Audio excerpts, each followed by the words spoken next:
Dear students, जैसा कि हम जानते हैं कि प्रोटीन एक ऐसा बायोमॉलिक्यूल है जो कि हमारे जिस्म में बहुत सारे काम परफॉर्म करता है। हम यहाँ पर कुछ एग्जांपल्स देखेंगे जो प्रोटीन के वाइटल फंक्शंस को वाज़े करेंगे। मिसाल के तौर पर एंजाइम्स जो हमारी बॉडी में मेटाबॉलिक फंक्शंस करवाती हैं वो प्रोटीन की बनी होती हैं। हमारे जिस्म के मसल्स में एक्टिन और मायोसिन प्रोटीन मौजूद होती हैं जो लोकोमोशन और मूवमेंट करवाती हैं, और जो एंटीबॉडीज़ हमारे इम्यून सिस्टम में काम करती हैं वो भी प्रोटीन की बनी होती हैं। प्रोटीन्स खुद एक कॉम्प्लेक्स मॉलिक्यूल होता है जो कि सिंपलर यूनिट्स अमाइनो एसिड से मिलकर बनता है। 20 किस्म के मुख्तलिफ अमाइनो एसिड्स मुख्तलिफ किस्म के प्रोटीन बनाती हैं। कुछ अमाइनो एसिड्स हमारी बॉडी खुद बनाती है जिनको नॉन एसेंशियल अमाइनो एसिड्स कहा जाता है, और कुछ अमाइनो एसिड्स हमारी खुराक में मौजूद होते हैं जिनको एसेंशियल अमाइनो एसिड्स कहा जाता है। अब हमारी रोज़मर्रा की खुराक में मुख्तलिफ़ किस्म की प्रोटीन्स शामिल होती हैं, लेकिन वो डायरेक्टली हमारे जिस्म में काम नहीं करती, क्योंकि हर एक जानदार की प्रोटीन उसके अपने जेनेटिक कोड के मुताबिक होनी चाहिए। इसलिए हमारे खुराक में शामिल प्रोटीन्स पहले डाइजेशन के प्रोसेस की मदद से अमाइनो एसिड्स में टूटती हैं, और फिर वो अमाइनो एसिड दोबारा से रीअरेंज होकर प्रोटीन में तब्दील हो जाती हैं।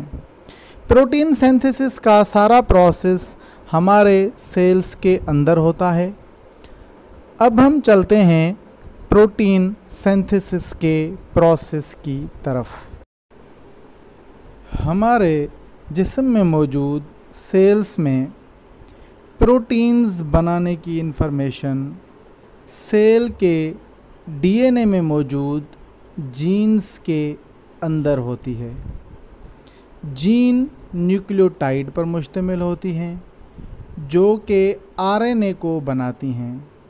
डीएनए में मौजूद जीन के दो हिस्से होते हैं, एक को प्रोमोटर रीजन और दूसरे हिस्से को टर्मिनेटर रीजन कहा जाता है।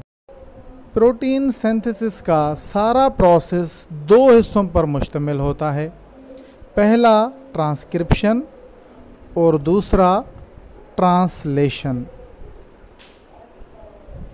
यूकेरियोटिक सेल्स में ट्रांसक्रिप्शन न्यूक्लियस के अंदर होती है, जिसके दौरान डीएनए टेम्पलेट पर मैसेंजर आरएनए बनता है।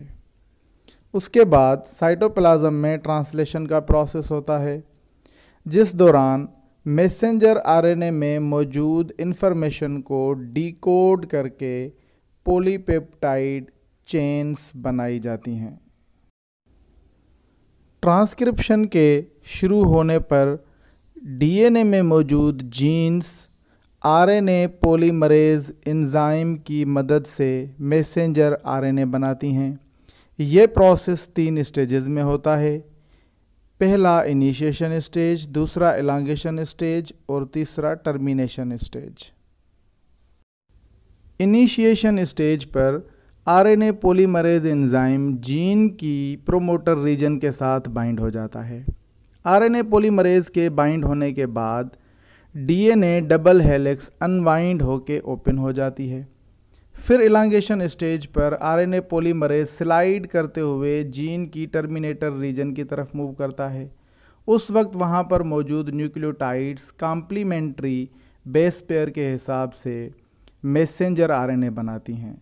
जब आरएनए पॉलीमरेज टर्मिनेटर रीजन पर पहुँच जाता है, वहाँ पर मैसेंजर आरएनए की ट्रांसक्रिप्ट मुकम्मल हो जाती है। अब आरएनए पॉलीमरेज, डीएनए स्ट्रैंड और मैसेंजर आरएनए ट्रांसक्रिप्ट एक दूसरे से अलग हो जाते हैं। ट्रांसक्रिप्शन के प्रोसेस में जो मैसेंजर आरएनए स्ट्रैंड बनती है वो दो हिस्सों पर मुश्तमिल होती है। एक हिस्से को एक्सॉन कहा जाता है जो कि कोड करती है प्रोटीन के लिए, और दूसरे हिस्से को इंट्रॉन कहा जाता है जो किसी भी प्रोटीन के लिए कोड नहीं करती। अब ट्रांसलेशन के प्रोसेस में इस्तेमाल होने के लिए नॉन कोडिंग रीजन इंट्रॉन्स को रिमूव करना पड़ता है। मैसेंजर आरएनए से इंट्रॉन को रिमूव करने का काम आरएनए और प्रोटीन पर मुश्तमिल एक कॉम्प्लेक्स करती है। इस कॉम्प्लेक्स को स्प्लाइयोसोम कहा जाता है। इंट्रॉन्स के रिमूव होने के बाद एक मैच्योर मैसेंजर आरएनए स्ट्रैंड तैयार हो जाती है और वो स्ट्रैंड न्यूक्लियस से बाहर निकलकर साइटोप्लाज्म की तरफ मूव करने लगती है ट्रांसलेट होने के लिए। मैसेंजर आरएनए में कोडेड इंफॉर्मेशन को प्रोटीन में तब्दील करने के लिए नाइट्रोजन बेसिस पर मुश्तमिल 3 लेटर्स होते हैं। इनको कोडान कहा जाता है। जेनेटिक कोड ए से 64 कोडान्स पर मुश्तमिल होता है और ये 64 कोडान्स 20 किस्म के मुख्तलिफ अमाइनो एसिड्स के लिए कोड रखते हैं।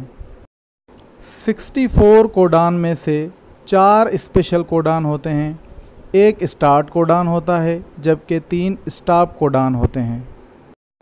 ट्रांसलेशन का प्रोसेस उस वक्त शुरू होता है जब राइबोसोम का स्मॉल सब यूनिट मैसेंजर आरएनए स्ट्रैंड के स्टार्ट कोडान वाले हिस्से पर बाइंड होता है। इसी वक्त साइटोप्लाज्म में मौजूद ख़ास किस्म के आरएनए मॉलिक्यूल जिनको ट्रांसफ़र आरएनए कहा जाता है वो अमाइनो एसिड को लेकर राइबोसोम की तरफ आते हैं।